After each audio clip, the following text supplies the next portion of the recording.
Who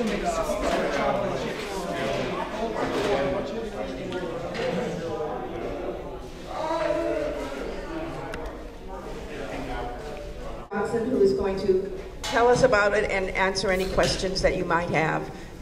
Thank you, Captain, for coming. Linda and board. Linda and the rest of the board, thank you very much for having me. Excuse me. What I'd like to do tonight is really try to explain and really talk about the process as it relates to the arrest and the use of force involving Mr. Weekly that happened on Saturday. And I've done a couple meetings, and some have gone quite long, so in the interest in time, I've told Linda I'm going to try to make this as short as possible to leave time for questions and answer a lot of, hopefully a lot of your questions tonight. And so I think the first thing that we have to understand and recognize, there's literally 3 separate investigations that are simultaneously happening right now. And so I'll lay each one of those out for you. So just kind of envision you got 3 trains going down 3 separate tracks, okay? And the first one deals with the actual arrest of Mr. Weekly. And that arrest was for 69 PC, which is resisting a peace officer with force, okay? Now that investigation is a criminal investigation.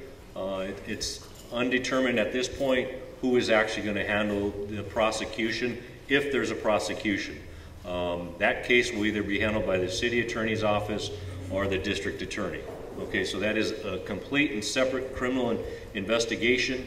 They'll be reviewing that case, seeing if they believe the state of California has enough evidence to bring that to prosecution. And again, that will be a separate independent investigation. The next investigation that's happening that has started already is the actual reportable use of force. That investigation is being conducted by an uninvolved independent supervisor out of Operations West Bureau, and that investigation again will go through several levels of review. Because it happened in Pacific Division, I think the Bureau is going to want myself or Captain Peters to look at that investigation and make a judgment if we believe that investigation was in policy and recommendations to training and a lot of different things. What I can tell you is that investigation as it relates to the use of force typically takes anywhere from 60 to 90 days. And I'll come back around and talk about time frames when we're done in a minute to give you a little bit more perspective on that. But that investigation will go through several levels of review, like I talked about, probably myself, Captain Peters, the commander and deputy chief at Operations West Bureau. It will leave our chain of command and ultimately go to what we call the Use of Force Review Division, which is an independent entity within the LAPD that can weigh in and make recommendations or decisions or overrule us. And ultimately, it's going to go outside of the police department and be reviewed by the Inspector General's office. And we have members of the Inspector General's office here that will come up and speak when I'm done to kind of give you a perspective on their authority and their independence as it relates to the monitoring of the LAPD. And ultimately to the police commission. The next piece, or the last train that's going down this track, is the personnel complaint being conducted by Internal Affairs. I think we've all seen and heard that the family has made allegations of excessive force and biased policing. Okay, I think everybody in this room understands that the LAPD takes those complaints very seriously. Those allegations are handled by Internal Affairs, but more importantly, or just as important, they're handled by a very select group of investigators out of professional standards. And that's all they deal with are with allegations of excessive force and biased policing. I can tell you from reviewing those cases, they're very thorough, they're very time-consuming, and no stone will be left unturned with that investigation. That investigation is going to take, at a minimum, 6 months to be completed. And so I think right now is a good point for me to make this connection for everybody. We live in this information age, and you know, we got iPhones and cameras and all these things, and we get information and we see things instantly. And when we see that, our natural human sense is to say, well, I want some answers and I want some questions answered. And so what I have to really impart upon the community is to really understand that we are being as open and transparent about this as possible. But I can tell you the use of force investigation and the personnel complaint investigation, they take time. There's thousands, and well, maybe not thousands, there could be thousands, hundreds of hours of interviews, of transcribing of statements, reviewing of evidence, going out and canvassing the location for independent witnesses, and those investigations take time. And so what I would ask is allow us to provide the information as best we can of what we know, and we will provide that as best we can. I think a lot of you in here are business owners, and you understand the LAPD, just like many business owners, we're subject to the same employment laws that all of you are that are business owners. So this case is now, because of the complaint, is a personnel matter. And those issues as it relates to the personnel issue of that, I can't discuss, because then I would be violating our employees' rights, subjecting not only the police department but the city to civil liability. So I'm hoping I'm putting this into a little bit of a context to be able to impart to you that let's be patient, let's allow the process to take its course, and the information will be provided. I hope everybody generally agrees that this is a different police department. Through the consent decree, specifically here in Pacific Division, under Captain Peters' leadership and my short tenure in Pacific Division, we have talked about constitutional policing, transparency, and I think we have pretty good dialogue and support and partnerships with a broad scope of the community. And so what I would ask is we allow this process to unfold, to get the information, and we will provide it. And so that's kind of where we're at and really what's happening. I don't know if you want to speak or hear from the Inspector General's office first before I take questions. Linda, what's your thought on that? I think that would be helpful. We hear from the Inspector General first, so people know who he is. Okay, so Jamie, would you mind coming up, and I'll let the Inspector General come up and speak on behalf of his office. Yeah, good evening, everybody.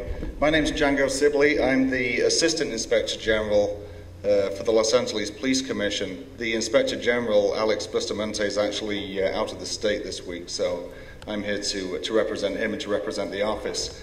My particular role within the Office of Inspector General is that I am in charge of all reviews of use of force by LAPD officers. So my particular position is particularly germane to the incident that we're here to talk about tonight. For those of you who are not familiar with the Inspector General's office, let me just very briefly explain what we do. We are an office of approximately 30 people comprised of investigators and auditors who report directly to the Los Angeles Board of Police Commissioners. The Board of Police Commissioners is in effect the Board of Directors for the LAPD.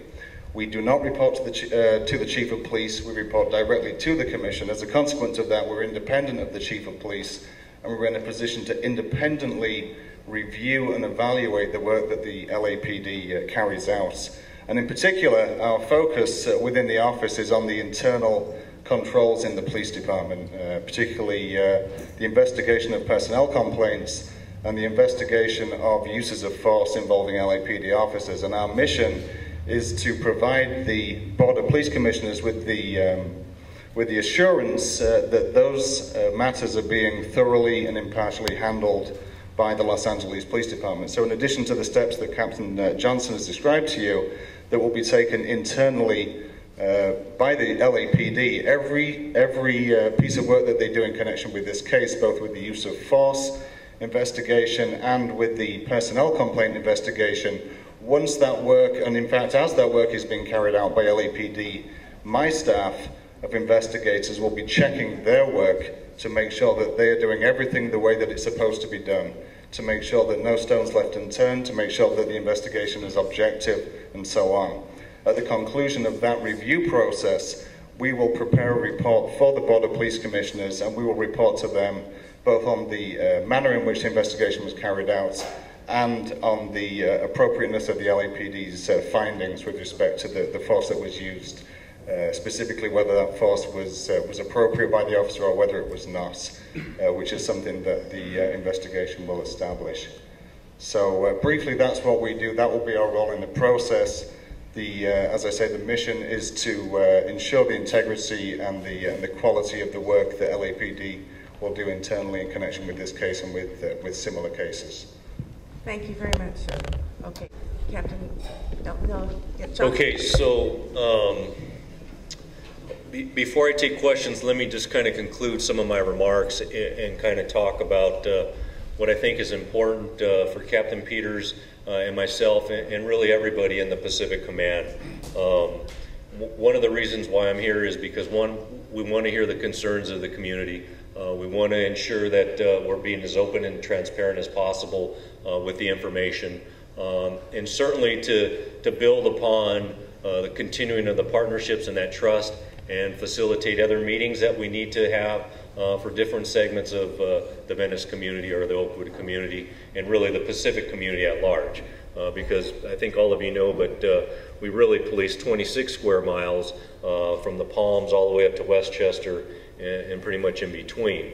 And so I think it's important that everybody understands our level of commitment is for all of our residents, not just the Venice or Oakwood community, but everybody. And so my offer is I will attend as many meetings as I need to come out and explain and answer questions as it relates to what specific community members have. We've already got 2 other meetings scheduled for this month in Oakwood, one with Venice 2000 and really the Helper Foundation now as it relates to gang intervention and a little bit more kind of grassroots, if you will, with our gang and patrol level officers and our intervention specialists, and then a more broader meeting with some of our community members in Oakwood and Venice. And so that's my offer to everybody in the room. Certainly I'd like to maximize all of our time and bring bigger groups of people together, and certainly it makes it easier for me to come out and do that. And so again, that's my commitment. That's how much I believe in the transparency of what's going to transpire in the next several days, weeks, and months as we work through this, and that's my commitment and my obligation to all of you. So with that, I'll open up for questions. Okay, thank you. If anyone has a question, could you just line up in the middle, and then we have a microphone, and I want to try to keep this to 15 minutes, and so we have a whole agenda afterwards. Just say your name and your question, please, and then I don't know how far this will go. Maybe, good. Brendan, wait, let's see. I have my contact lenses in, so maybe could we walk a little bit closer so I can see you? Okay. My name is Lulu Philippon. I live right down at the beach, and I want to tell you about something that's happened to me in the year that since I bought my home right at the beach. I've lived in Venice for about 15 years, but in a different location. Okay. Last year, there was an impromptu music video shot by the Red Hot Chili Peppers within 500 feet of my home. We were not notified of this, as we understand we were supposed to. Tony caught me on camera 40 minutes into the ordeal, yelling at some LAPD officers who refused to allow my husband and I to make a 500-foot turn to park into our garage. Okay? So I yelled at the officers after 40 minutes because one of the officers turned to me and said, "Yeah, we're going to let you go home, lady. In an hour when it's over." Ha ha ha. That was your Sergeant Ortega. Okay? This is caught on Tony Vera's camera, and if anybody wants to look it up, it's a Venice woman going off big time on LAPD. My husband is a classical musician. He works at night. He plays a bass. We had windsurfing gear. We had groceries. We were coming home from an afternoon out. I talked to Sergeant Felipe Vasquez. who was in charge that day. He apologized. Another one of your lieutenants, detective, apologized. I took it to Internal Affairs. I've spoken with someone in Internal Affairs. Those particular officers were there for the day. So I thought, okay, good. My police force is not, they're not bad people. Could you just back up a little and wrap it up? Okay. Yeah, the second incident came a month later when I was pulled off my electric bicycle, slammed up against the trunk of a car in front of my home because they didn't believe that it wasn't a motorcycle. That left me with 5 bruises on my arm. And again, another internal affairs report, and I've spoken with that person, and it takes 9 months. That's how long it took for me. Again, I'm starting to feel a little differently about my local police force. I'm 49 years old. Up until the time that I moved right down there in Venice, I've never had a problem with police. I'm an art historian. I worked for LAPD. I'm not the type of person you usually have to put in handcuffs, but that's what they did to me. Sorry, yeah, well, the last one happened on June 23rd, and they chased us off the boardwalk and put me in handcuffs. I don't think this is the same LAPD that you're trying to tell us it is. Okay, thank you. Let him answer. Thank you very much.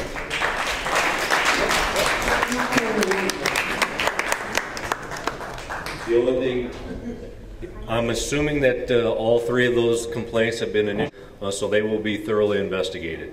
And short of that, I'm not familiar with any of those incidents. No backtalk. Let's just let him answer, okay? No, they will be investigated. Once they're investigated, they will come to me for adjudication, and then the appropriate penalty, if allegations are true, will be adjudicated, and they'll be disciplined. Okay, but that's all I can tell you from that standpoint. Thank you. But they have been addressed if you called Internal Affairs. Thank you, Captain. Okay. Now, to the other speakers, could you just ask a question, please, and not make a statement? Because he's here to answer questions. Thank you. I just want to make 4 points. They're very brief. How many officers are being investigated by Internal Affairs in regards to this particular matter? Number 2, are they currently on the job, or are they suspended with or without pay?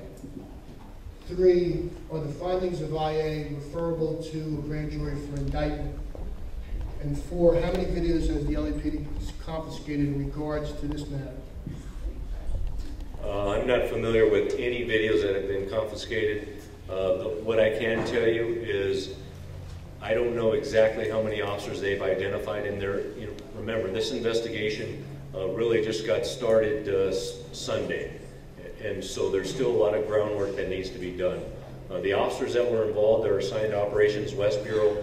I don't know what decision the Chief Debbie McCarthy and Commander Scott have made in terms of relieving those officers to a desk duty pending the investigation. They don't work for in Pacific, and I don't have that information for you. Certainly, the investigation by Internal Affairs, based on the prima facie of the allegations, that they're excessive force and biased policing, certainly will be presented to the District Attorney's Office for final consideration. Thank you, Captain. Okay, next question. Say your name, please. Hi, my name is David Ewing. I live at 1234 Preston Way here in Venice. This was one of several incidents in Venice over the weekend. You just answered one of my questions, basically, which is, were these everyday Venice police, or were they part of a task force or other unit that was brought in? And is that possibly part of a problem when police who are not part of the community policing, normal community policing, are brought in and don't know the population? The Inspector General, this is a question for the Inspector General, do they have their own field investigators, or do their investigators only review the work of the police investigators? Okay, do you want to take that? Or? I'll take that first. In a case such as this, the role of the Inspector General's office would be to work with the LAPD's investigators to make sure that they gather all of the information that we believe is required for the investigation. We would not send our own people out to conduct a separate investigation from LAPD's. In a case such as this, there are circumstances where that occurs which are very unusual and typically involve the Chief of Police or a very senior member of the police department. An investigation such as this is carried out by LAPD with the oversight of the Inspector General's office. And just to answer the first part of your question regarding the officers, they're assigned to Operations West Bureau Violent Crime Task Force, and essentially they work for the commander and the deputy chief of West Bureau, and they could be deployed in any one of the divisions within West Bureau. They have been coming into Pacific Division as long as I've been a commanding officer here, which is since October, and I'm probably for years. How many years has the task force been in operation? You guys know? Our task force is in West Bureau. West Bureau. I'd say they've been coming to our division for a couple of years. So they've been coming on a pretty regular basis. We don't get them every day. They may come one day, they may come 2 or 3 days, but they literally move around the Bureau. We typically get them on a Saturday or a Sunday based on crime and our deployment to help supplement our deployment because of the influx of visitors and people coming into Venice to help police the community. Okay, thank you. All right, sir, say your name and People of California, and my question, I guess, would be, Mic's who is it? Microphone's not on. Oh, geez. Hello? Okay, great. People of California, and I was curious, who ordered the Special Enforcement Unit to come to Venice that day? Where does the responsibility for that lie? I also noticed in the video that the officers on the scene set up a perimeter trying to exclude the cameraman, whose video we've all been unhappy to have to see. And I'm wondering what the policy is. Do you have to have some sort of journalistic accreditation in order to exercise the freedom of the press in this city? And is that consistent with the U.S. Constitution in the view of the LAPD? And why is it that someone who's not in any way interfering with the officers is being pushed off of the scene when, in fact, the videotape that they would be gathering at that point might then be evidence of a crime being committed by a fellow police officer, by the officers who are doing the scene clearing? Thank you.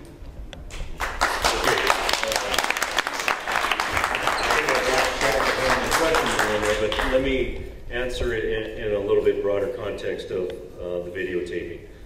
Certainly, when we're trying to take a suspect into custody and there is a use of force or there's something happening right there immediately, it is part of our procedure to try to clear the area to avoid other people getting involved in the situation and to protect really everybody that's involved in the incident. As it goes to that individual person that was videotaping, when that issue comes up, we certainly are going to look at that, and there could be a separate allegation of maybe that officer doing something inappropriate, and certainly I can't talk about that. But that will be uncovered and looked at during the investigation.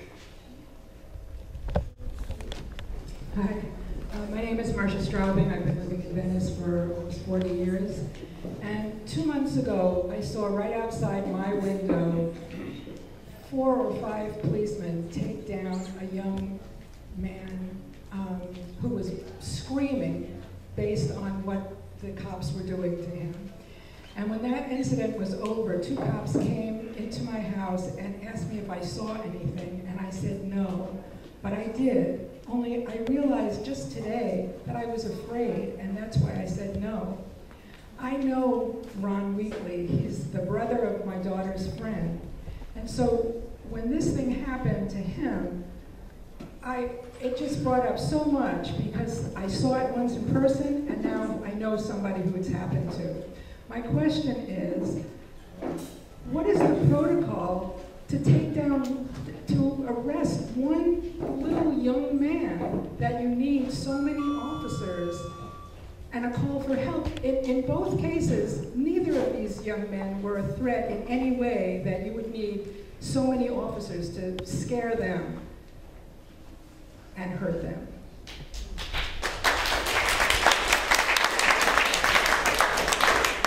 What I can tell you, and I talked about it in an earlier meeting, one of the things that I'm proposing to the community is looking at, I think we all get a perception of watching a lot of police shows that when we see it on TV, it looks so simple. They come up, they put handcuffs on, and the person goes to jail.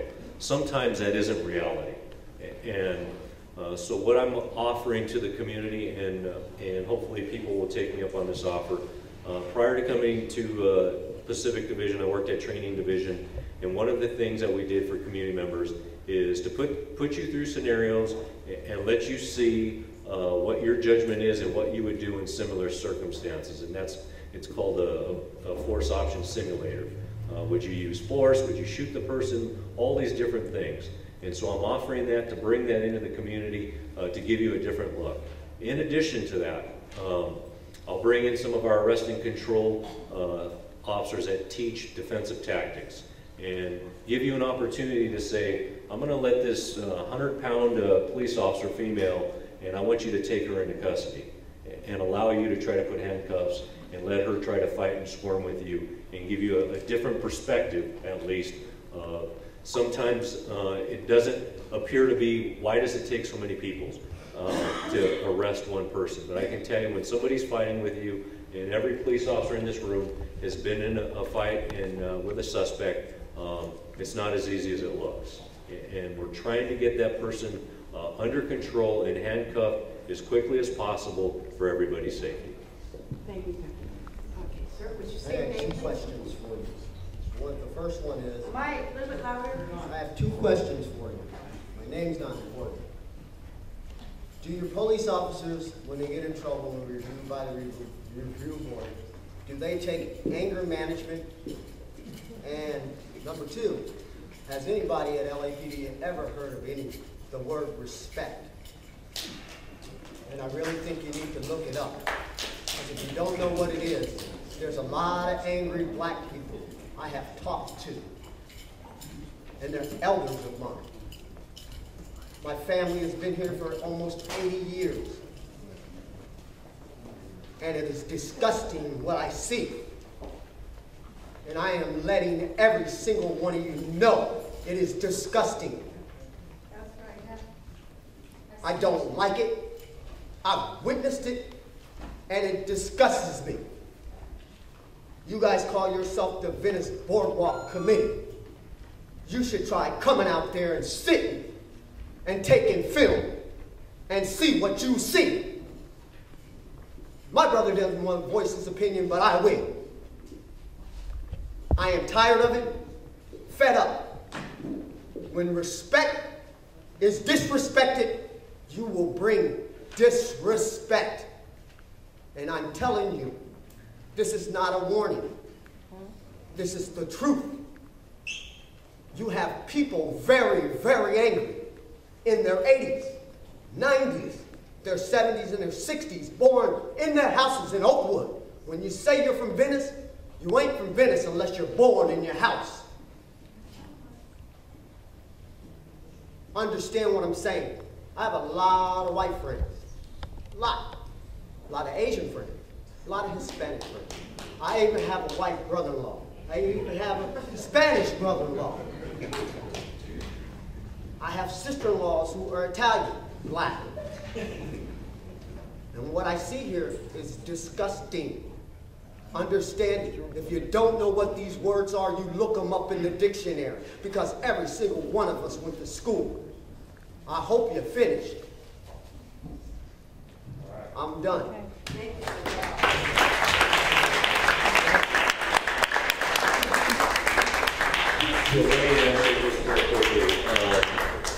So if there is an issue regarding that we find in anger management or any type of that retraining is appropriate, absolutely, we would send somebody to anger management.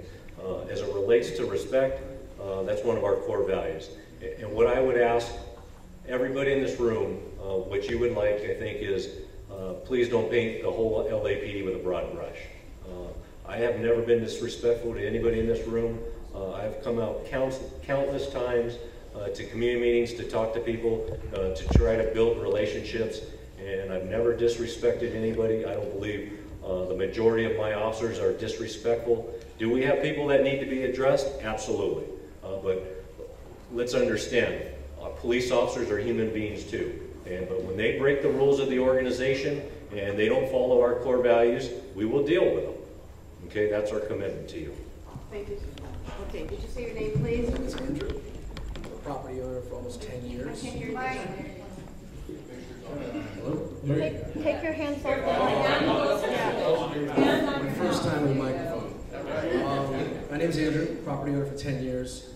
I had an incident a year and a half ago in which the lady spoke of earlier. I think there's a sentiment here that LAPD is lacking certain ability to work with the community on a fundamental human level. And that'll actually come up in a second when I tell a little bit of the story. But I'll be brief. I was having a function at my house on the 4th of July. Independence Day. For charity, 3 different charities to raise a little bit of funds to help these charities. I worked with off-duty sheriff officers, which was a recommendation from an LAPD detective. Hired them, 5 of them. There was communications back and forth between LAPD and them. They showed up at my house at 5:30 in the afternoon with no less than 50 officers, a helicopter, and set up a command post down the block. Now, this is their words, not mine. There was a command post in front of my house. I went down willing as a community member, as anybody would. LAPD detective or the sergeant wants to talk to you. I went down, how can I help? There's alcohol in the street. I said, well, no, everyone is on the property. There should be no issue with that. It's a 4th of July weekend, and people that live there, if they want to drink on their property, they can. We're a walk street. She said, you need to shut your party down. I'm a police officer. You're not human. Yeah, I said, it doesn't even make sense. Can you repeat it? She repeated it. At that point, I was flabbergasted just at the idea that something like that could be said. At which point, she said that she was doing me a favor not to arrest me. I'm sorry, I may have had a reaction to all of this. At which point, she said, arrest him. There's a photograph of 15 police officers on my back. I was in khaki pants and a tank top. So the point is, where are you guys at? You say that things are different, things are changing. Where are you guys at? Do you have a curriculum? Are you taking these officers through some sort of ethic, I don't know what you would call it, some sort of curriculum where they understand how to talk to community members that are property owners that are relatively willing to work with them? But this is not what anyone is feeling from LAPD. It's certainly not when officers are coming from other areas with a badge and a gun and just a general willingness to just bully. And this situation is absolutely disgusting. We don't have to talk about the details, but 3 grown men on a 20-year-old skateboarder, he's going the wrong way, which I didn't even know was against the law, and breaking his face, it's upsetting. Thank you. So I would like to know, for an answer, where are we at in how the officers are trained? Thank you, sir. Well, all police officers have, for the LAPD, they go through a 6-month academy. There's a litany of curriculum that they have to go through to graduate and then be certified. And they're actually, they have to go through after the 6-month academy, they go through a year-long training program in the field, and they have to be signed off on laws, policy procedures, a lot of different things. They get human relations training, they get all of this stuff. The specific incident that you're talking about, I have a sergeant standing right behind you and a lieutenant. I would ask that you give them your name, the date of the incident and the time, and we'll take a complaint because that was unacceptable. Oh, no, sir, you've had your time. Please, 1 second. Just, I have a good question. Would you be willing to come into the community with your officers as well, and we can work into a curriculum where we can work together? Because I think there's a lot of love in this community, and we don't want an attitude. We want to work together. I've already offered that. That was kind of my closing remarks about moving forward with some of these grassroots meetings so we can come together. Absolutely. And let me just say, I'm passing around, I don't know, Nancy, where are you? There's a sheet going around. If anybody would like to participate in any of the community meetings with the police to talk about this, I went to one today. It was 2 hours in Oakwood with some people where I think the vibe is good to really work on communications and get to know each other as people. We used to do this in the early 90s, and somehow we stopped doing it, but it always takes an unfortunate incident to get people back together at the table to talk. And if you, I don't know where the paper is. Nancy, do you know who has it? Nancy? Oh. Anyway, you're seeing a piece of paper, just sign up. It's just a plain piece of paper, but we will notify you and let you know. There it is. Nancy has it. If you'd like to participate, sign up and get your contact information, and you will be notified about subsequent meetings, and I think there is hope. But anyway, we're going to have a couple more questions, and then we're going to wrap this up. Okay, please say your name and your question, please. Okay, my name is Carmen Navarro. I'm a property owner at 2412 Abbott Kinney, and I also work in the Oakwood area as a social worker. I had two quick questions. Where is the community meeting tomorrow, and at what time? I don't believe we don't actually have one tomorrow. Oh, okay. It's the 28th. At First Baptist Church at 6 o'clock. Yeah. Okay. August 28th, And 6 p.m. And my second question, I just wanted to know there's a visible increase of patrols within the last 3 or 4 days in the Oakwood area, and there are officers that people don't recognize. So you answered part of that question, they're outside. Why is there an increase in patrols? That's one, and there's a rumor going that with the Spanish-speaking community that they're talking about deportations, and then with the African-American community it's because of the incident. So can you make a clarification on why there's such a remarkable increase in patrols? Well, I can assure you from a deportation standpoint, I don't know who started that rumor, but it's simply that, a rumor. We're not here to enforce the immigration laws as it relates to deportation. That's a federal issue. As it relates to why there's increased patrols, I've kind of explained it. It really goes to the crime in the area and the influx of people that come on the weekends. That's why you saw the additional, we actually had 9 units from the from the OWB task force. I actually split those units up. I had some up in the Palms area to address GTA and burglary from motor vehicle problems. And likewise, when we see an influx of travelers, visitors coming into the Venice Beach area, we get a lot of cars broken into, and so we bring those resources in to help to minimize those actual crimes. I can tell you, when I usually do my crime report, we're actually doing quite well in the Venice Oakwood area. 12.9% this year to date. We're down in crime, but I can tell you, I look at crime every day. My goal is to have no more than 109 crimes a week of we call the Big 8, the Part 1 crimes. This past week was actually a tough week for us. We ended the week with 123 Part 1 crimes. And so my obligation to all of you as residents is try to reduce those number of victims of crimes each and every day. That's what we do. That's our mission, is to reduce crime in the community. And so when we know we're going to have a spike in crime based on influx of people coming into the area, I have an obligation, I hope everyone agrees, to try to reduce people from having their home broken into, having their windows smashed, having their bicycles stolen, or being attacked on the beach, or whatever it may be. And that's my primary mission. Okay, two more quick questions and then we're done. Thank you. My name's David. And I swing every day. I do have a question, but I want to talk about going from profound sadness to profound anger. I know Ron Weekly, and it's gut-wrenching. It kills me. And so I have 100 questions. And as I'm coming up here, I'm trying to figure out which one I'm going to ask. And as I hear you answering the questions previous, I just feel like it's, with all due respect, lip service. Haven't heard, you know, and then when you say, oh, you know, you come down and try to arrest somebody, that just sounds like a kid, that just sounds like a childish answer. You know, oh, well, you try it. You know, and so I would like to, I don't know.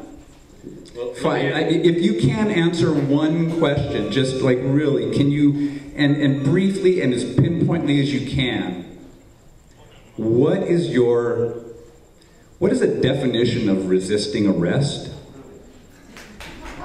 And I could say one question, but if you could, what does that mean? Because that can, you know, so I pull my arm away, you know, so I take a step back, so I move a little, wow. So then in that context, I'm automatically, by your rules, by whatever, you know, conduct code you go by, I'm open to being taken down and sat on and then punched in the face? There's a question in there somewhere, but. So, let me answer a couple things, and I hope you don't take this as sarcastic, but the issue about having community members come and understand our training and those issues of taking somebody into custody, I don't think it's childish. I can tell you we do it for the police commissioners that are police commissioners of the LAPD, so they get an understanding. They think it is a very valuable insight into the training and the tactics. Hopefully, with all due respect, I don't think that is childish at all. I think it's a very valuable tool for you to understand what we do. And if you don't want to partake in it, that's fine. But okay, and that's okay. That's your prerogative not to do it. Actually, some of the gang interventionists actually want to do it, and so there's different segments of the Oakwood community that want to do it. Thank you. Let's move on to the final question. We have another question. I was going to finish. I'm sorry. Let him finish the question. Sorry, I apologize. And so the definition of resisting basically is the objectable reasonableness. And basically, if you're under arrest, that means you have to put your hands behind your back and be handcuffed. If you move, try to resist in any way so you can't be restrained with the handcuffs, yes, that's technically resisting arrest. Now, we can use the force that is reasonable and objectively reasonable and necessary to put you in the handcuffs. If that means a twist lock, a joint lock, yes, we can do that. And that's per the definition of the penal code. Okay, Eden, you're on for the last question. Okay, well, before I actually ask the last question, I personally have ended up having guns pulled on me by police officers because I asked them, am I being detained? When they said no, and I started walking away, they ended up threatening to shoot me. Okay, this is not, I was not under arrest. I was simply not even being detained.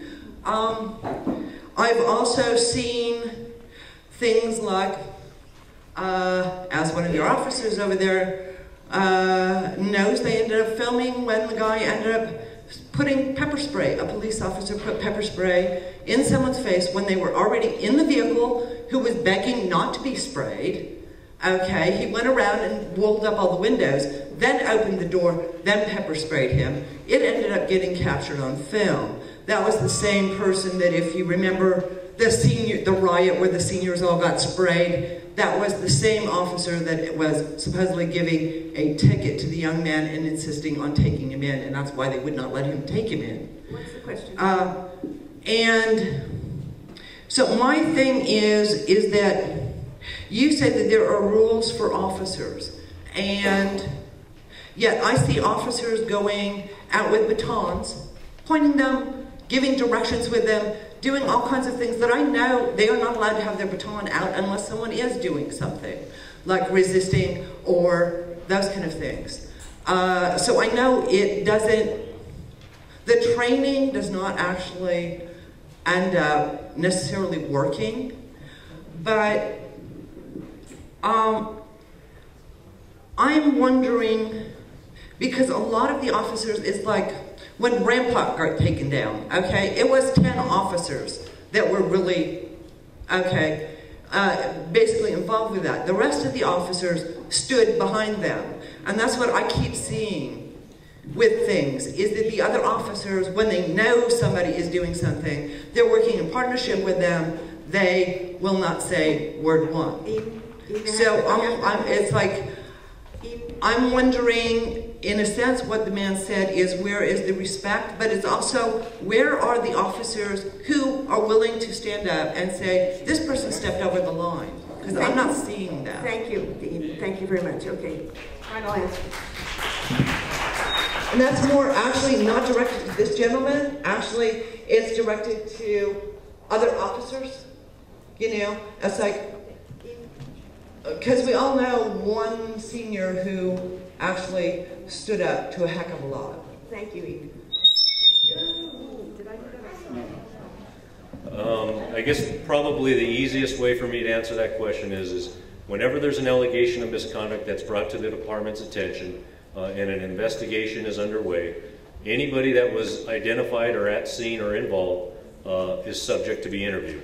And they're given a direct order to answer the questions truthfully and honestly, and if they don't, then they're subject to being insubordinate and providing a false or misleading statement, and they could be discharged for that. So there are consequences to that. Thank you so much, and thank you for all the people who asked the questions as we wrap this up for this time. But I know that we'll revisit this, and as I said, there's a paper being passed around. There will be community meetings. There already are community meetings, and the public will be invited, and we will have more through the neighborhood council. Just remember, this was a horrible incident to happen. We've had a really good summer till now. Our crime rate has been way down, which is unusual in the summer. And it just, it takes one horrible incident like this, but I think long term it's going to help bring us back together as a community, because we do love our community. And if you come here, you got to know the territory. That's kind of my final statement. You've got to know the territory and who you're dealing with. So, thank you all for coming for this. We have a full agenda. I hope you stay. I'm going to move right now to the Post Office Task Force Committee, which we skipped over because Amanda Stewart, the chair, wasn't here. And Amanda, if you'd like to make your report, and please, if you are leaving, please do not speak in the back of the room. Go outside and have some conversations outside. Please, Captain. Okay, Amanda. One is that the post office has been sold, and it's been sold to Joel Silver, the film producer, who says that he wants to preserve it, and he started the effort into public spaces. So how did it go with you guys today? How did it go today, you think? Well, I think it was a good opportunity to talk to the community and explain the process to them so they can understand how this matter is going to unfold. Okay, thank you. Yeah.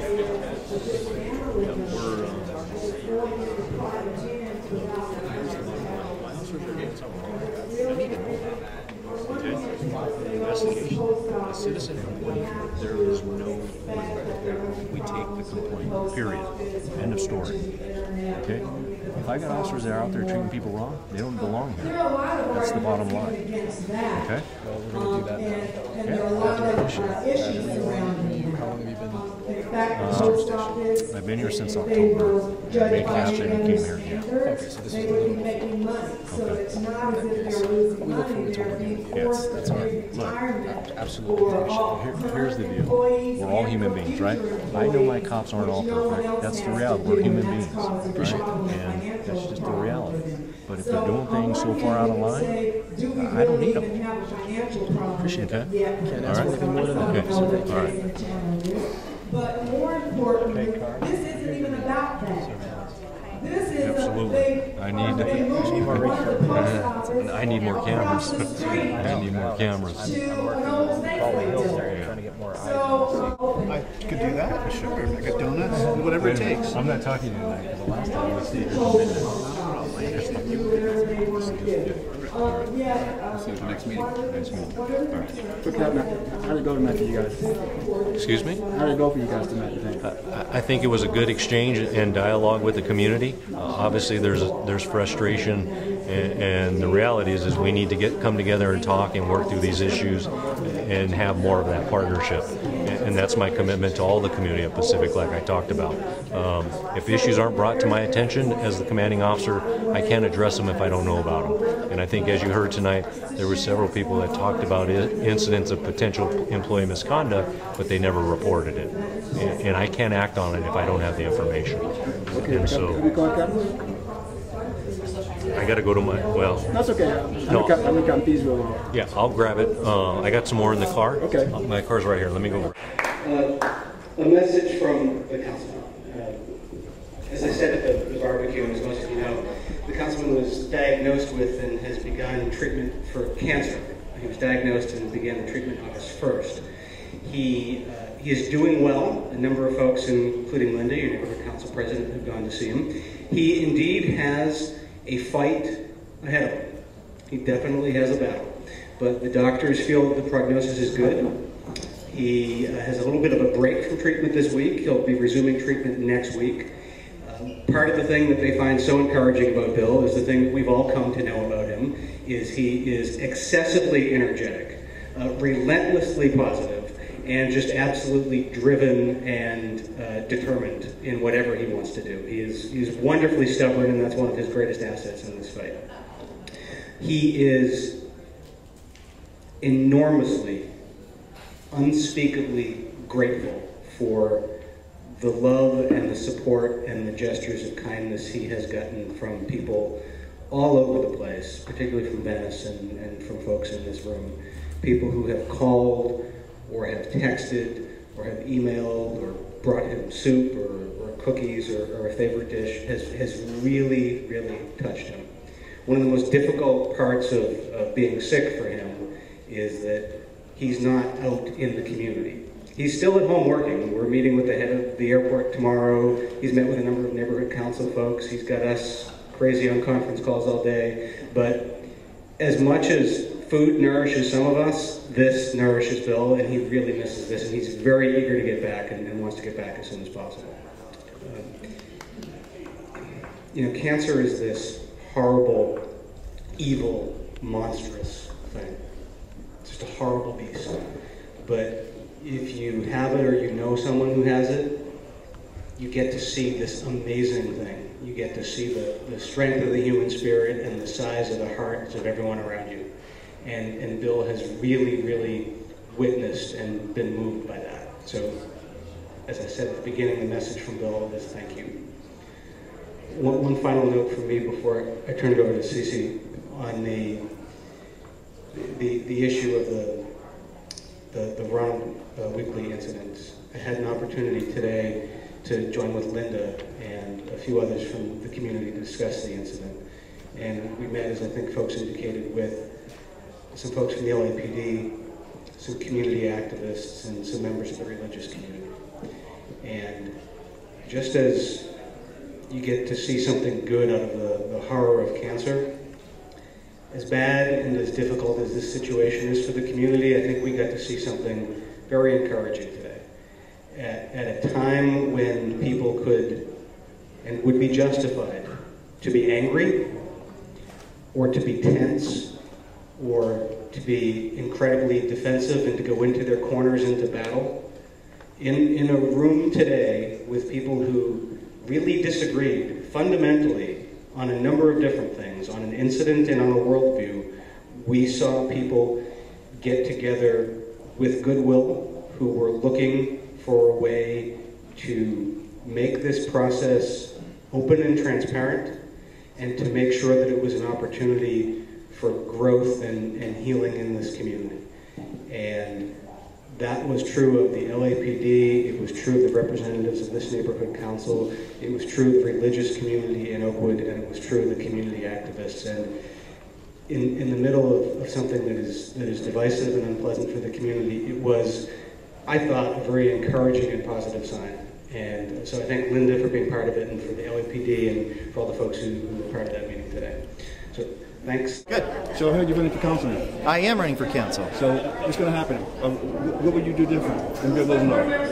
Well, I think that the main difference between the two of us is that he's more of a protectionist and I'm more forward-thinking.